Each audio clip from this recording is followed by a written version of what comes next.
आज एकदम से सडन आप आए और बहुत अच्छा लगा और एकदम से आपने ये चीजें की, इट्स रियली सो गुड। तो जैसा कि आपने पूछा चीजों का,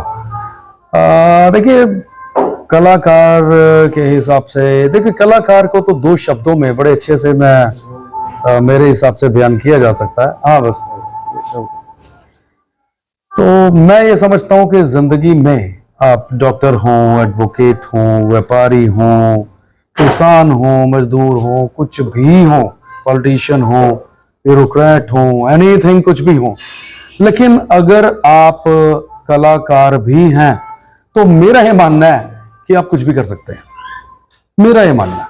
क्योंकि कलाकारी एक ऐसी चीज है जो बिल्कुल सॉफ्ट एंड स्मूथ होती है, बिल्कुल जो दिल से चलती है, और दिल से जो चलता है आदमी वो रास्ता बड़ी जल्दी तलाश लेता है अपना। मेरा ये मानना है। हाँ जी, बिल्कुल बिल्कुल, ये फैक्ट है बिल्कुल। देखिए हम इस सिटी में रहते हैं और सिटी का इन्फ्लुएंस काफी हम पे रहता है और कुछ हमारा भी हो जाता है। तो जैसा कि हमारा प्रोफेशन है, it's a hospitality industry, hotel है, तो इसमें मैं ये कहना चाहूंगा पिछले 5-7 साल से ना हुआ क्या कि कुछ चीजें जैसे कलाकारी के तौर पे, बेसिकली कलाकार को हम ये मानते हैं कि कुछ अच्छा गाने वाला हो, या कुछ एक्टिविटी करने वाला हो, कुछ एक्टिंग का हो, कुछ शेर व शायरी का हो, या सॉफ्ट एंड स्मूथ दिमाग और दिल का हो आदमी, तो वही कलाकारी है बेसिकली। तो मैं ये बिल्कुल मानता हूं, और पिछले 7-8 साल से हमने इस अपने होटल के माध्यम से जैसे सिंगिंग और डांसिंग, और कभी बच्चों का ट्रूप्स आ रहा है, कभी क्या आ रहा है, हर तरह के प्रोग्राम्स को प्रमोट किया, क्योंकि बेसिकली दिल से कलाकार हैं हम। तो ये चीज बड़ी देखने में आई कि जैसे हमने सिंगिंग का शुरू हुआ, बेसिकली मैं भी कुछ सिंगर नहीं हूं, लेकिन आहिस्ता आहिस्ता जैसे सिंगिंग हुई, और सिंगिंग के हिसाब से लगभग आज मैं देखता हूँ 7-8 साल के बाद अंबाला में लगभग 20-30 ग्रुप्स ऐसे बन चुके हैं जो सिंगिंग के जबरदस्त खिलाड़ी हो चुके हैं। तो और वो सब अलग अलग प्रोफेशन से हैं। तो ये चीज बड़ी है कि हर एक के दिल और दिमाग में कलाकारी बिल्कुल है, कूट कूट कर भरी हुई है। इवन आज भी कोई अननोन आदमी आता है ना और वो कहता है लो जी आई वांट टू सिंग या I want to hear the songs, तो बेसिकली वो अंदर से सबसे बड़ा कलाकार होता है। लेकिन ये है कि प्लेटफॉर्म मिलने की देर होती है, तो ये इस माध्यम से वो आगे आते भी हैं और काम भी चलता है। तो ये चीज मैं समझूंगा। प्रारंभिक जीवन तो देखिए जिंदगी के जो मोड़ है ना, ये मोड़ तो बहुत सारे हैं, इसमें कोई शक नहीं। और जिंदगी में मैं समझता हूँ कि इंसान खुद जो सोचता है वो बनता नहीं है। ये जिंदगी के जो कट्स हैं या जिंदगी का जो माहौल है, जो जिंदगी खुद प्रदान करती है हमारे आसपास की, उस चीज से बड़ा मोल्ड होता है। क्योंकि शुरू से मैं तो एक स्पोर्ट्समैन आदमी रहा हूँ, और अच्छा खासा मतलब मैं एक हिसाब से हमेशा से ना ऑलराउंडर रहा हूँ हर चीज में। जैसे स्पोर्ट्स में था तो हर स्पोर्ट में मैं अव्वल ही था। मैं हॉस्टल का पढ़ा हूँ जम्मू, इट्स नागमनी स्कूल, काफी इंडिया का फेमस स्कूल रहा है, महाराजा हरि सिंह का स्कूल था। तो वहां पे मेरी आरंभिक शिक्षा जो हुई है 3 साल की, हॉस्टल की बड़ी हार्ड शिक्षा थी और वहां पे भी मैं स्पोर्ट्समैन, स्टडीज में मैं एवरेज रहा हूँ, बहुत बढ़िया नहीं रहा। लेकिन एक हिसाब से मैं, अच्छा बचपन में मैं आपको एक वाक्य बताऊं, हॉस्टल में रहते थे ना, तो वहाँ लड़ाई झगड़े वगैरह होते थे। तो हॉस्टल के जो वार्डन थे ना, वो मुझे बुलाया करते थे, ना रोहित यू टेल क्या हुआ था। मेरे को सच बोलने की बड़ी बीमारी थी, आदत थी या व्हाटएवर, कुछ भी था, कुछ माहौल घर में सीधा था। हमारे फादर बड़े इस हिसाब से रहे हैं कि वो भी अपने फील्ड के एक जैसे युधिष्ठिर टाइप के होते हैं ना लोग। चांस ही हुआ, हम लोग घूमने गए थे, वहां हमारे काफी रिश्तेदार हैं तो वहां पे हमारी बुआ जी भी हैं, मौसा जी भी हैं, कई लोग हैं वहां पे। तो वहां पे जस्ट बात हुई, हमारे फादर भी बड़े एनर्जी वाले इंसान रहे अपने टाइम के, तो उनको पता चला कि नागमनी स्कूल है, बहुत ही इंडिया का सबसे फेमस स्कूल है और हॉस्टल है। इमीडिएटली उन्होंने डिसीजन लिया, तो मैं तो बहुत छोटा था, खैर 4th क्लास में था उस समय, तो इमीडिएटली उन्होंने वहीं छोड़ दिया मुझे, वहीं पे छोड़ के वहीं एडमिशन करवा दी और आ गए। तो इस तरह से वहां पे हो गए। देखिए बेसिकली मैंने आपको कहा, मैं हमेशा से ना ऑलराउंडर आदमी रहा हूँ, और ऑलराउंडर कैसे बना ये मुझे भी नहीं पता, मैं क्यों इन्वॉल्व हर चीज में हो जाता हूँ। इवन यहाँ पे कोई चीज हो रही होगी ना, एक्टिविटी जैसे दे वर्किंग, तो ये कुछ चीजें कर रहे हैं, तो इनकी एक एक पॉइंट अगर मैं यहाँ बैठा हूँ तो मैं इनको कुछ ना कुछ चीज देके जाऊंगा, मेरी आदत है। मैं इवन टीचिंग भी करता हूँ, मैं आपकी नॉलेज के लिए बताता हूँ, बड़े सारे स्कूल्स में वॉलंटियर चले जाता हूँ। अच्छा, motivational speaker and general knowledge की क्लासेस, और बच्चे बड़े लाइक करते हैं मुझे कई बार, अगर 5-7-10 दिन में चले जाऊं तो इस तरह से चलता है। तो इस तरह से ऑलराउंडर होना, लाइक हम बात कर रहे थे स्पोर्ट्समैन की या किसी चीज की, तो फील्ड मुझे ऐसा लगता है, मेरे जो व्यक्तित्व को रहा है, मुझे ये रहा है कि मेरे मुंह पे ना नहीं आती कभी भी। अच्छा, कोई भी चीज हो जाए, ओके डन करनी है तो करनी है। अच्छा, मैं कमिटेड सा भी बड़ा हूं, अगर मैंने कहा है ना करनी है तो उस चीज पे मेरी नजर रहती है कि वो होना ही चाहिए। ओके, तो शायद इस तरह से एक वो क्या कहते हैं कि मल्टी टैलेंटेड कह लो या व्हाटएवर, तो उस चीजों में मैं हर चीज में चला जाता हूँ। तो शायद इस कारण से किसी एक फील्ड में मैं कभी बहुत आगे जो प्रोफेशनल नहीं, हाँ कह सकते हैं। जैसे वहां पे एक्टिविटीज बहुत थी, आर्ट एंड क्राफ्ट हो गया, ड्राइंग्स हो गई, कैरिकुलम एक्टिविटीज बहुत ज्यादा थी हर तरह से। हालांकि उस समय और मैं बड़ा शाई होता था आदमी, अब तो और ही टाइप के हो गए हम, जो भी जिंदगी के बड़े रंग रूप देखे कि बेसिकली तो हमारा देखिए कपड़े का बिजनेस है और दैट इज ओल्डेस्ट, 100 साल पुराना। अंबाला में अगर आप हमारी फर्म का नाम लें, बहुत सबसे पुरानी फर्म ही ये थी। अच्छा, और इसी से आज 18 फर्में हमारी अंबाला में चल रही हैं कपड़ा मार्केट में। नहीं, वो तो हमारे ब्रदर्स एंड ऑल कजन्स वगैरह उनकी बात कर रहा हूँ। देखिए भावुक का तो ये है, मैं कोई फिल्म देखता हूँ ना तो भी भावुक हो जाता हूँ, मेरे आंसू निकल जाते हैं, कोई ऐसा सीन होता। भावुक तो मैं हूँ, लेकिन जिंदगी ने मुझे स्ट्रॉन्ग भी किया जी। तो ये चीजें तो हैं। और आप बात कर रहे हैं शायद कुछ सामाजिक चीजों की। जी जी जी जी। देखिए इस चीज में तो हम सामाजिक प्राणी हैं, और मेरा तो आपके माध्यम से मैसेज रहेगा कि हर इंसान को सामाजिक तो होना ही चाहिए और भावुक भी होना चाहिए। जी जी। भावुक ये है कि हम अपने बल पर, अपनी नॉलेज के हिसाब से डिसीजन ले। आज सारी दुनिया ही, बल्कि हमारा इंडिया नहीं, हालांकि इंडिया में बहुत कुछ हो रहा है आज। एक तो नॉट टू से, वेरी सॉरी टू से कि मीडिया, आप भी देखिए एक स्तंभ है मीडिया के, लेकिन मीडिया की हालत भी कोई अच्छी नहीं मानी जाती आज इंडिया में, क्योंकि दैट इज ए पिलर, और हमें बहुत दुख होता है। पिलर के बिना इतना बड़ा कंट्री, 150 करोड़ लोग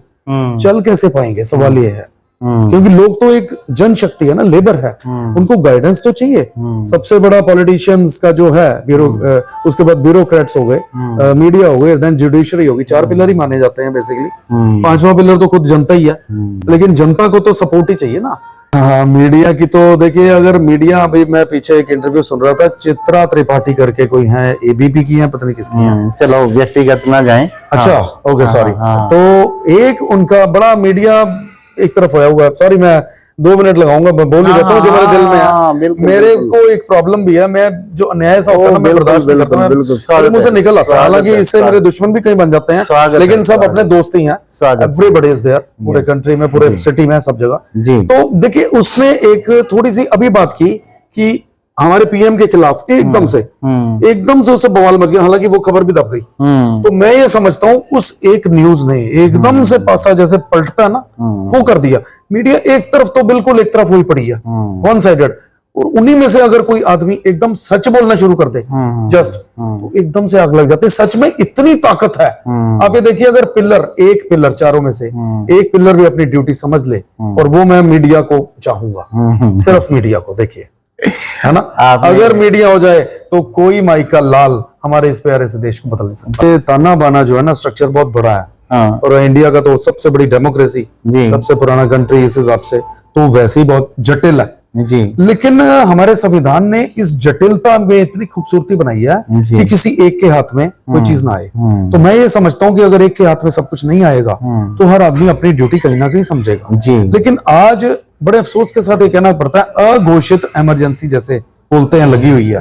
और वो सच भी है अगर देखा जाए तो, क्योंकि यहाँ का मीडिया कुछ बोल नहीं रहा, और इंटरनेशनल खबरें या कुछ ले दे के सोशल मीडिया से हम बचे हुए हैं, जो कि इंफॉर्मेशन आ रही है। आप ये देखिए, अगर हमारे पास कोई एक कहते हैं ना, जो आदमी बोल नहीं पाता वो सुन भी नहीं पाता, या सुन नहीं पाता तो बोल नहीं पाता, ये चीज है। अगर हमारे कंट्री में कोई चीज मीडिया अगर बताएगा नहीं तो इंसान का क्या वजूद रह जाएगा, जीरो।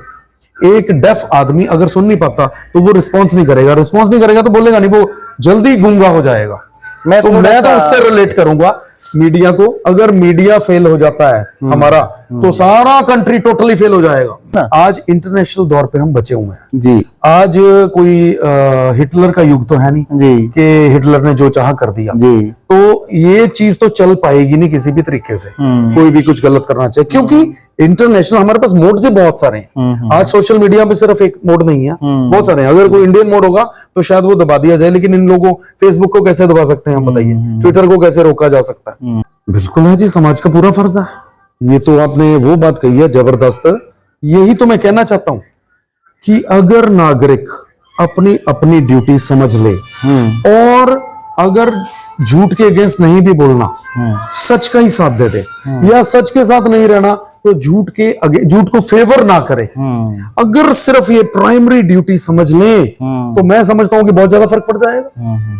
बहुत ज्यादा फर्क पड़ जाएगा एग्जैक्टली वही इसमें एक वर्ड आ गया ना जागरूकता का हाँ एक तो होती है लिमिटेशंस देखिए एक जज है वो अपने उसमें बंधा हुआ है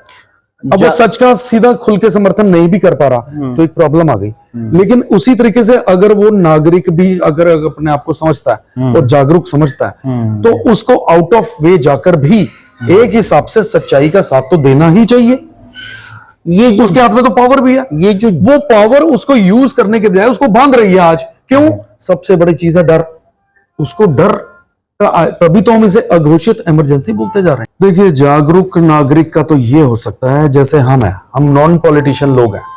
फिर भी मैं एक विचारधारा को समर्थन देता हूं मुझे लगता है कि वो सही है मेरा अपना मानना है जिसमें क्या शक है लेकिन ऐसा नहीं है कि दूसरे जो लोग हैं वो हमारे नहीं है मेरे आज दूसरी पार्टी हर पार्टी के लोग मेरे परम मित्र हम अगर 6 जने कहीं बैठते हैं तो लेकिन वहां पे जो सच है हम तो उसी का साथ देते हैं और उनसे बड़ी हेल्दी डिस्कशन भी होती है मेरे अपने दोस्तों से बहुत डिस्कशंस होती हैं ये थोड़ी है कि हमारे रिलेशन खराब हो गए नॉट एट ऑल जागरूक आदमी की तो यही पहचान है कि वो सच्चाई और अच्छाई का साथ दे कम से कम उसको ना छोड़े जागरूकता को फैलाने के लिए सब भी ये जो ताना बना बोलते हैं ना ये जो जाल है जो नेट है यही तो चीज है एक दूसरे को बांध के आप एक चेन में से एक पीस निकालें नुकसान हो जाएगा आधी रह जाएगी चेन 4 पीस निकालते खत्म हो जाएगी टुकड़े टुकड़े हो जाएंगे जी तो यही तो चुनने और बुनने के लिए हमने ये पिलर्स खड़े किए हुए हैं जो बाबा साहब का संविधान है भीमराव अंबेडकर जी का उनका यही तो चीज है कि हर चीज की पावर दी गई है हर आदमी अपने आप में जज भी है आप ये देखें कि वोट है आज अगर वोट की बात करें वोट सिर पे है और 19 तारीख का मैंने देख रहा था आज से वोटिंग शुरू हो चुकी है इसके बावजूद आज भी किसान वहां पे बैठा है उधर जंगल कट रहे हैं आदिवासी सड़कों पे बैठे हैं खत्म हो चुके हैं उनके घर तबाह हो चुके हैं उनकी अपनी प्रॉपर्टीज खत्म हो चुके हैं